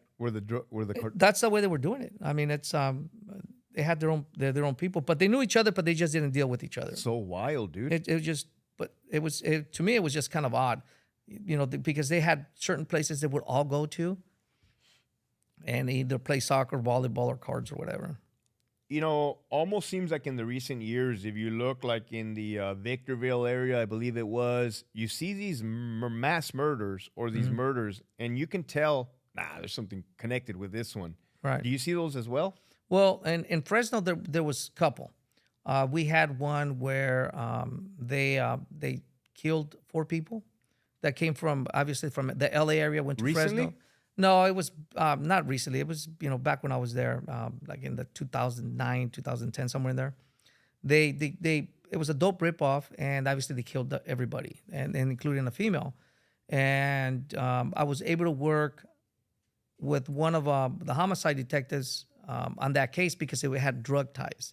And it was interesting just going over that homicide, the way they did it. And then Clovis had one the same way, where it was a dope ripoff, and they killed all the people. They took them out to an orchard, and they started killing her. But one guy got away, and that's how they were able to obviously catch the main suspects on that case. What did you find interesting about the murder in the Fresno with the dope? Well, the interesting part of it is when they started to investigate it, and that was part of it because I got assigned to with one of the guys, is that they had a crew that they buy drugs from dope dealers, and then they order a bunch more, and they sucker them in, but it's not to purchase, it's to rip them off. An ambush. And yeah, it's basically they ambush them, and that's what's happening. But it's a group that was working our area, but then they move them around. So some of the interesting things that happened in that case, if we found that they were doing murders in other states, or they were doing murders in Southern California. So they move them around. So what happens is when they got hot, they would move them to out of state, and they would bring the other group that was out of state into our area. So it's a group that was moving around in the United States. Once they all got hot, they would go back to Mexico and bring a new crew in. Of killers? Yes. That was something that we were kind of like, it was interesting the way they would do it. What would you consider these guys? Hitmen? They were hitmen, yeah. Yeah. For the cartel? Either for the cartels, or they were just hitmen for themselves, that they were a group of people just ripping dope dealers off. That's how they were doing. What the heck, man? That is so freaking wild, dude. Yeah. So it's like I said, it's just, the dope world is just different. Did you guys come across a Santa Muerte? All dope dealers had that. Where did you see it? We would see it a lot, like in like little shops. Obviously like botanicas, where they sell that stuff. They would sell the statues there, and then we would see them at people's homes. When they would get arrested, we would see that they had the altars there. We would see the Santa Muerte in their cars, the little statues or the little pictures of it. It's just because they're obviously, it's they look at it as someone they pray to it, and they're gonna get protected, which it's all nonsense. It's just witchcraft. That's all it is, bro. But that has to be an eerie feeling, raiding a pad and seeing an altar of the Santa Muerte. Like, what feelings did it give you? No, it raises the hair in the back of your neck. I'm being honest. That's why I asked you, bro. So we knew, and the way we would do it is we would go, like, this is the way we would do it. We would go to those stores, the Botanicas there in Fresno. Obviously, it's downtown Fresno on Fulton Mall. And we would just sit out there in the stores and watch people go in and out, and then we watch what they were buying or what they were carrying. So what we would do is we would follow the guy that had the biggest statue, because, okay, he's going somewhere. So we would follow him. And a lot of the times they were taking the statue to where they were stashing their stuff because they wanted protection. But it's an eerie feeling. It is when you go into the house or an apartment. Did it feel evil? Yeah, you could feel it. You could. I mean, it really raised the the hair on your skin. I mean, it did. You could feel it. Now, when you're messing with some of these people, do you feel the evilness out of some of these people? In some you do, because they believe that you shouldn't have been able to arrest them, because they truly believe that they should be protected. And a lot of the people that have or they deal with the Santa Muerte, they're violent people. They're a lot more violent than, back then when they had obviously Malverde and all that, Jesus Malverde. Yeah. That's a different world than this one. The ones with the Santa Muerte are the more violent, obviously, individuals. They're more into the violence. Would they care to kill a cop? No. It wouldn't bother them one bit? Mm-mm. They wouldn't blink an eye? They wouldn't blink an eye, no. So that's why I tell you that the important thing is always respect, treat them like human beings, nothing personal. That's something that I always told them, even though they were the baddest guy, right. They were upset. It's like, hey, it's nothing personal. I go, this is my job. Your job was to deal dope. My job is to catch you. I had just had a better day today. Oh, because they were legitimately getting pissed yeah. off. Yeah. And one of the things, like if I did undercover work, one of the things that I would do to make sure that this person understood that I was not an informant or a rat, I would show him my badge. Oh, okay. And I'd tell him, hey, I'm not an informant. I'm not a rat. I'm a cop. Okay. Okay. Just to let you know, I go, there was nothing personal in this thing. It's just my job. Wow, dude. That's so sketchy. Yeah, but that's the way you had to do it, because we didn't want them to think that we crossed them. That we were informants or rats, and then they get out and they still have that, and then you meet it on the street. That's not a good thing. So what are some of the reactions you saw out of these people? Anger, cussing, crying? Sometimes, for the most part, I saw people weren't angry. They just like, man, I thought you were my buddy, man, my friend. I trusted you. And some people was like, man, I can't believe it. I knew you were a cop. And it's like, if you would have known you were a cop, you would not dealt with me. Right. So basically, that's their excuse. But a lot of because the way you treated them, they weren't like upset to where they're like, hey, man, if I ever meet you, we're going to commit. No, none of that. Right. It's the way you treat people. Bro, it's like Donnie Brasco, man. Personally, did that ever make you feel a certain way? Like, did you ever feel like, oh, I betrayed this guy, or you totally understood? No, I mean, you got to understand your job is this is where the crossing of the lines are at. If you noticed the years you have officers being arrested for drug trafficking, involved in that kind of stuff, I think what happens is when you go undercover, you it's a role. It's like the movies, right? Right. But there's a line you can't cross. You always got to remember you're grounded. You're a cop. You're not a crook. You're not a drug dealer. Right. You're not a gangster. You're a cop. That's the line you cannot cross. And I think what happens is, if you're not careful, you could easily end up in that other line where you think you're a crook, you're a gang member, or you're a dope dealer. You're not. You're a police officer. That's it. You're nothing else. And I think that's the line you can't cross. Let me ask you this. Were you ever pressured to do drugs? No. So what happens is you have to, this is the way I did it when I was undercover. I never told somebody that I was a user. I never told them I'm not going to use drugs. No. I told them I'm a businessman. I like to make money, just like you do. I don't touch my product. I don't do my product. I don't do drugs. I sell them. And that gets you away from them ever telling you, well, you get, no, that's that. I mean, the way you told me right now, you convinced me like, oh yeah, this dude's a businessman. That's all it is. You always have to be a businessman. It's a business. We're going to be a business partners. That's the way you have to treat it. You can't treat it any other way. You can't. But did they ever try? No. All the people that I've ever dealt with never had any issues. It was always an understanding that I'm not a user. I don't use. It's all a business. Wow, dude. So then you left there. Did you retire from that position? No.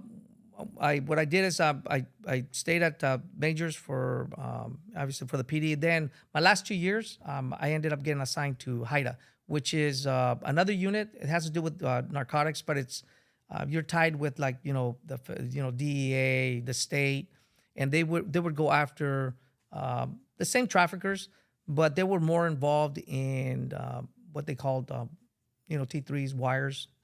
Those are the kind of investigations that we did there my last 2 years before I went back to the street. So it almost just seemed like you were going higher and higher and higher, deeper and deeper into that world. Right. What did you do yourself? Keep yourself grounded from completely engulfing yourself in that world, man. I mean, I'm sure there's some undercover cops that just live, breathe, and undercover. Yeah, but it's all it is just the role. You just gotta. Right. That's what I tell you. You can't. You have to remember who you are. Right. You just can't say, I'm a crook too. That's not a good thing. If you do that, then you're in the wrong business. Right. You're a police officer. You can't remember. You can't forget that. That's awesome, dude. Yeah. So it's like, hey, my role's over. Like I said, there was a lot of stuff that I didn't tell my wife. There was times where I would go home and I would have to keep the case going. I would call people from home. While I was at home, I would call them and, just play the game that I was out somewhere. I mean, that's all it is. It's just a game. Right. But you have to stay grounded. You just can't forget who you are. The minute you forget who you are is you already crossed over in the other line. And that's where the bad stuff comes in. Absolutely. Did you ever experience that in your career, Dirty Cops? Oh, absolutely. You did? Absolutely. I mean, if you really think about it, you worked around a few people. You talk about, the Bakersfield officer, Damaso Diaz, and some of those. We've had, obviously going through, teaching, being an instructor in the 2-week narcotics school. We had a group of individuals from up north, and they were talking about certain things they were doing. And we told them, hey, you guys can't be doing that. You guys are like borderline going to get in trouble. You guys could end up getting arrested. Well, we're trying to give them advice. Of Wait, some of the what things. was happening? Well, they were doing things that they're not supposed to be doing. Who? There was a group of individuals up in the north end, up northern state, like up in north. But in they one of the north were counties. attending the class? Yeah, they were attending because they have to attend our class, our training. So it's like a certification that they could work narcotics. Right. And when we go through that training, we tell them the do's and the don'ts of what you should be doing and things that you cannot be doing, and things you can't hide. Well, they were doing things that they shouldn't be doing. That was kind of like borderline. But where were they doing this? In the classroom? No. In their own cases, like in the cases they were doing. Oh, so you guys are talking, and they were telling us, like, hey, and yeah, right. And so they're like, whoa, time out. What are you guys doing? And then we tell them, it's like, hey, you guys can't be doing that. You guys are gonna end up in hot water. You guys could easily be. Were they violating some form of law? Absolutely, they were violating more policy than anything else. Okay. So we told them, hey, don't do that because you guys could end up in hot water. Well, obviously, some of these guys don't. Some of them they're like, hey, I guess. They're okay with it, with us trying to mentor them. Yeah, they're probably like, oh, this is the way we always done it. Yeah, that's what exactly do you know? right. And one of them was very specific that he just didn't care. Correct. And obviously, we target him a lot more. We told him, by targeting means that we talked to him a lot more, saying, hey, if you don't stop, I'm telling you, the way you're saying, you're gonna end up one in jail, arrested, or hurt. Okay. I'm just telling you, it's not gonna end up well. Well, 8 months later, he was arrested in Philadelphia. By the feds. He transported 300 pounds of marijuana and he was transported to the feds over there. He was a police officer, a deputy. Hold on, man. Was he in the performance of his duties? No. So he was just a regular crook. He was a criminal. No, well, yeah, basically he was doing illegal stuff, Correct. but he was a police officer. That's what I'm saying. It does happen. But the stuff he was saying, he didn't care about policy, so he sure in the hell didn't care about the law. Right. So, obviously he thought he was actually transporting the stuff to another crook. And he was going to make money off of it. So yeah. But it happens. I mean, it does happen in all agencies. All agents, even now. I mean, it does happen. I could tell you, there's, if you really look at it, if you search it, you see a lot of police officers being arrested on a daily basis, or constant basis. When you and your friend saw that, your partner, were you like, "Oh, look, it's this guy"? Yeah, we were like, we told him. I mean, it's like we told him. Exactly, bro. Because I mean, we've been in this. We were doing this business for a long time, so we know the do's and the don'ts. It's like, hey, you guys can't be doing that, and we tell them, look, don't do things that are going to get you in trouble, because we've already been there. We're trying to prevent you guys from getting in trouble. Facts. Yeah, that's it. That's all we're trying to do, is train people not to do those mistakes. I would like for you to give the young cops advice in their current circumstance with the inexperience of communication skills, current modern technology, the political climate. You have mayors that don't actually back their cops at times, chiefs that don't back their cops. Right. What are some ways they can survive the career? One, integrity, stay within policy, and within the law. You follow those three, you shouldn't have any issues. That's it. That's all you have. I mean, that's it. And if you're weak in any part of your skills, like communication skills, writing skills, take a class. Or if you don't want to take a class, it's real simple. Everybody has good report writers in their departments, officers that write real well. Ask them for a copy of the reports. Hey, could I get a copy of your report of the way you write? And just read the reports of how they write. Right. Communication skills. Hey, take a class if you have to. Or just learn from your veteran officers how they communicate with people. That's how you learn. But you have to be willing to do it.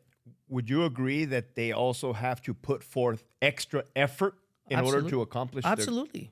If you're weak somewhere, you have to be able to want to learn that skill.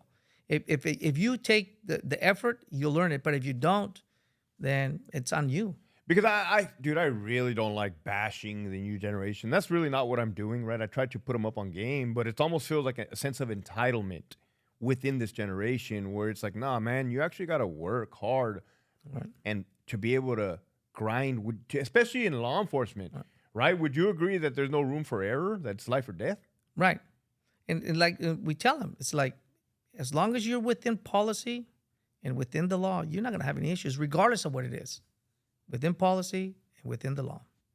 Now, what if there's times where the politics try to make an example out of them? Will you think they'll still be all right? Absolutely. If you're within policy and within the law, what are they going to do to you? Exactly. They may have you fight for it a little bit. But yeah, you're going to go through the ringer. Yeah, but if you're there, it's like, what policy did I violate? Or what law did I violate? Right. What are they going to get you on? How important is case law? Case law is everything. You don't want to make case law.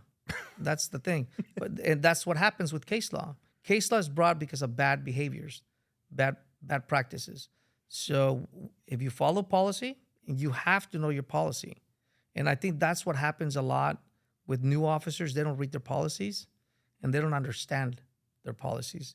And that's how they get in trouble. What's one thing you can tell a new officer if he reads it, doesn't understand it? What can it be the next steps? Ask questions. That's what your trainer's for. Ask him questions.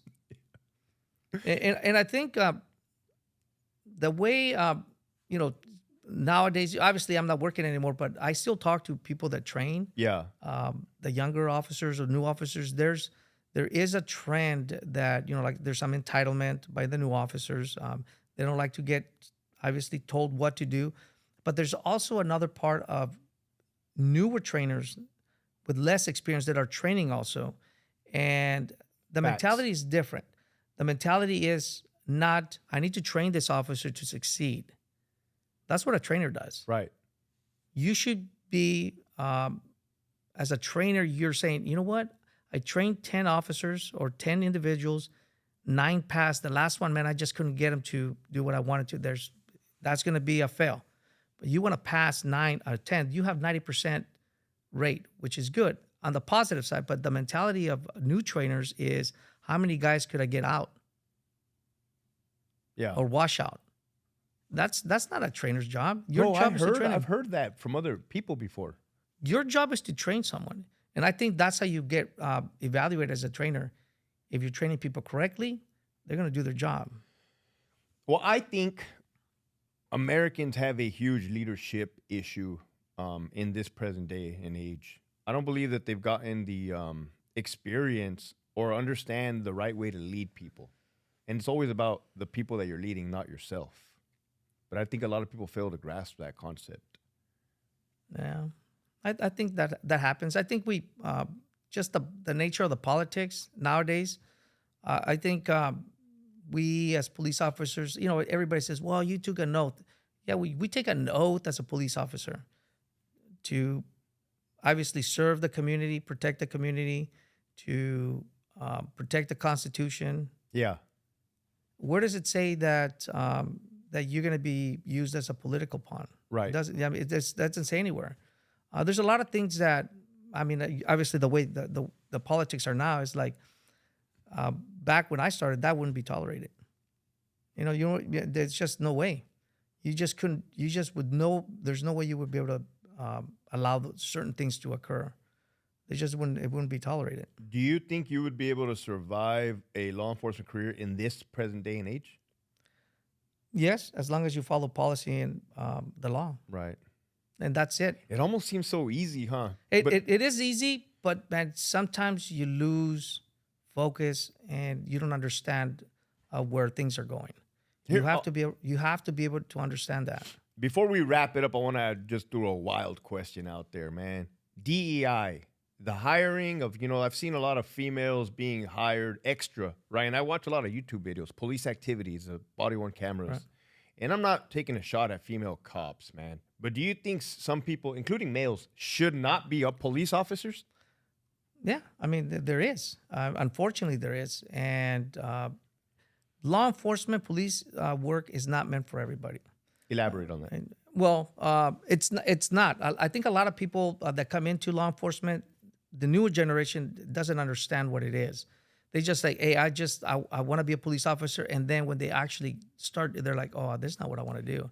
They're like, I want to be a police officer. I want to take a picture, a TikTok. They're all they're doing is they're playing the part. Getting the tattoos, the sleeve.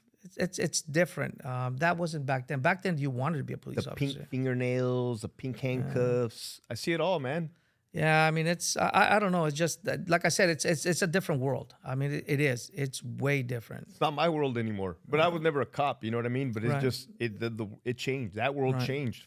And I could tell you, as a background investigator, that's we see it too. I mean, we see certain people that come in and you're like, man, I don't know. We talk to them.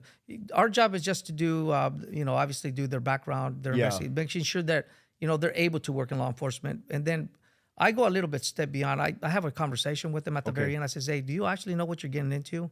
And I give them advice. If you need to understand that this is not, like an 8 to 9 job. This is. There's mandatory overtime sometimes. Right. There's times that they're going to call you back. You have to stay, whether you want to go home. You're going to miss a lot of time. Do you understand that? And I always tell them, look, law enforcement is not for everybody. Have a plan B. Facts. Just in case it doesn't work out. What is your plan B? So you're a background investigator now. What is some advice for somebody aspiring to be a cop? Like, what are some things you would recommend? Well, obviously, staying out of trouble. Right. What are some other things? I think the biggest thing is make sure that your writing skills, communication skills are excellent or good, that you're able to communicate with people, writing skills. And obviously, the biggest thing is make sure that this is the field you want to be in. What are some of the major disqualifying factors for some of these candidates? There's a lot of it. I mean, a lot of it has to do with, the behavior, poor behavior, drugs, arrest, multiple citations. There's a lot of things. Obviously, that's it. Big one is DUIs, DV, domestic violence issues. It's just different. The way things are nowadays, it's a lot different. If you really want to be into law enforcement, stay away from all those issues. That's it. Facts, man. Yeah. Facts. Well, I want to thank you for driving all the way down here, man, and sitting down and having this conversation, bro. You shared a lot of good experience, dude. Well, thank you for having me. First time in a podcast. You killed it, bro. You did amazing, man. Hopefully, we'll get to see you on other podcasts. I'll keep in touch. I want to hear more of your stories, dude. All right. So just let me know. Absolutely. Thank you. Thank you, bro. There you guys have it, folks. Wow, man. Undercover narcotic cops from Fresno. You can't beat it. If you like what you saw, make sure you hit that subscribe button. Love you. Keep pushing forward. Unhinged mind, Hector's legend engraved. Living life raw, never been tamed. From the hood to the pen, truth and tales bend. Hector Bravo unhinged, story never ends.